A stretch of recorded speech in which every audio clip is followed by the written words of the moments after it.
क्या आप जानते हैं कि जन्नत कहे जाने वाले कश्मीर की वादियों में एक ऐसा खूनी मंजर देखने को मिला जिसने पूरे देश को हिला कर रख दिया। जहां एक और लोग सुकून और शांति की तलाश में पहलगाम की खूबसूरती को निहारने जाते हैं, वहीं अब वहां गोलियों की आवाज, चीखते लोग और खून से सनी जमीन दिखाई दे रही है।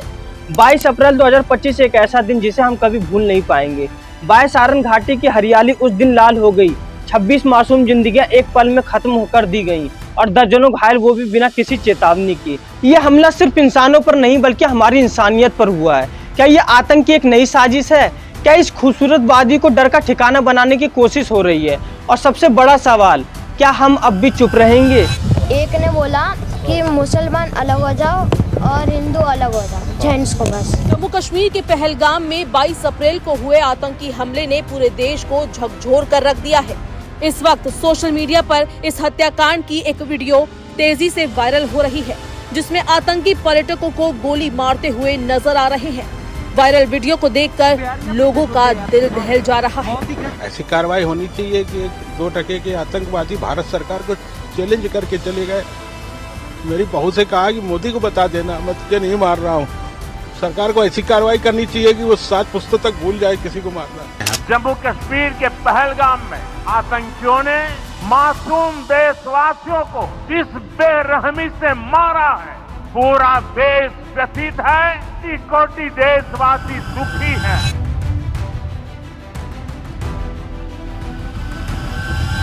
दोस्तों, एक बहुत ही ज्यादा दुखद घटना सामने आई है और पूरा देश इस समय शौक में है कि आखिरकार ये हुआ क्या। पिछले काफी समय से आप देख ही रहे हैं, जम्मू कश्मीर को सरकार एक मॉडल स्टेट के तौर पर लाना चाहती है। सरकार दिखाना चाह रही थी कि यहाँ पर भी टूरिज्म बढ़ सकता है, डेवलपमेंट हो सकता है। और जिस प्रकार से टेररिस्ट अटैक कम हुए हैं, स्पेशली आर्टिकल 370 एब्रोगेट होने के बाद, कहीं ना कहीं ऐसा लग रहा था कि जम्मू कश्मीर भी एक डेवलपमेंट की राह पर आगे निकल रहा है। लेकिन 22 अप्रैल दोपहर 2:50 पर जो कुछ भी हुआ वो एक मैसिव टेररिस्ट अटैक था। 22 अप्रैल 2025 को जम्मू कश्मीर के अनंतनाग जिले के पहलगाम क्षेत्र की बायसारन घाटी में एक भीषण आतंकी हमला हुआ, जिसमें 28 लोगों की मौत हो गई और 17 से अधिक लोग घायल हो गए। यह हमला भारत में 2008 के मुंबई हमले के बाद सबसे घातक नागरिक हमला माना जाता है। दोस्तों, अब मैं आपको बताता हूं कि यह हमला हुआ कैसे था। हमला 22 अप्रैल दोपहर करीब 2:50 पर हुआ था, जब 4 से 6 हथियारबंद आतंकियों ने बायसारन घाटी में टूरिस्टों पर अंधाधुंध गोलियां चलाई। हमलावरों ने सैन्य वर्दी पहन रखी थी और उन्होंने भीड़ पर गोलीबारी शुरू कर दी। हमले के दौरान आतंकियों ने पीड़ितों से उनके धर्म पूछे और उन्हें इस्लामिक कलमा पढ़ने के लिए कहा। जो लोग ऐसा नहीं कर पाए उन्हें गोली मार दी गई। एक महिला जिसका नाम था पल्लवी, उसने बताया कि एक आतंकी ने उनके पति को मारने के बाद कहा कि जाओ मोदी को जाकर बताओ कि हमने क्या किया है। दोस्तों, इस हमले की जिम्मेदारी कश्मीर रेजिस्टेंस नामक एक आतंकी संगठन ने ली है। इस संगठन ने दावा किया है कि हमले के शिकार लोग भारतीय सुरक्षा एजेंसियों से जुड़े थे।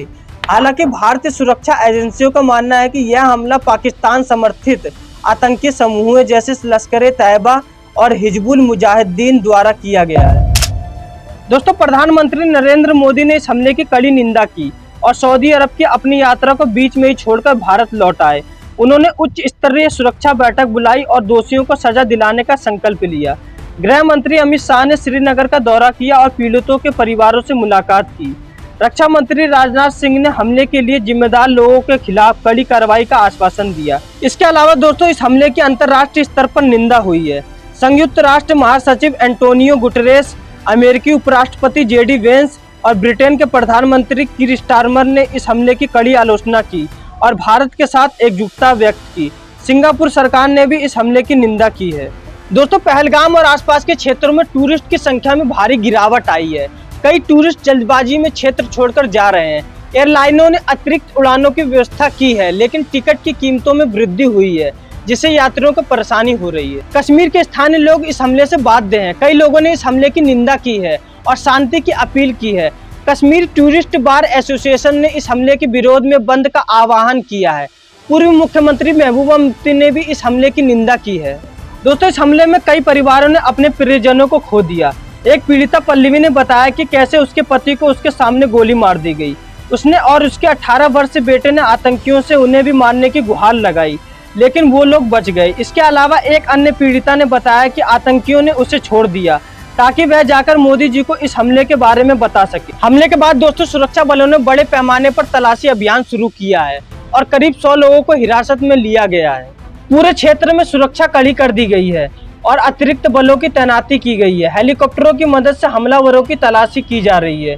दोस्तों पहलगाम में टूरिस्टों पर हमले दुर्लभ हैं, लेकिन 1995 में अल फरहान समूह ने 6 विदेशी पर्यटकों का अपहरण किया था, जिनमें से एक की हत्या कर दी गई थी और 4 का आज तक पता नहीं चला है।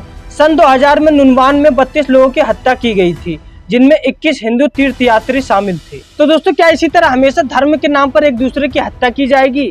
आखिर इन हमलों के पीछे किसकी कमी है, जिस वजह से हमेशा मासूमों की जान दांव पे लगी रहती है? ये थी दोस्तों इस हमले की सारी जानकारी। बाकी इस हमले पर आपकी क्या राय है, कमेंट करके जरूर बताएं।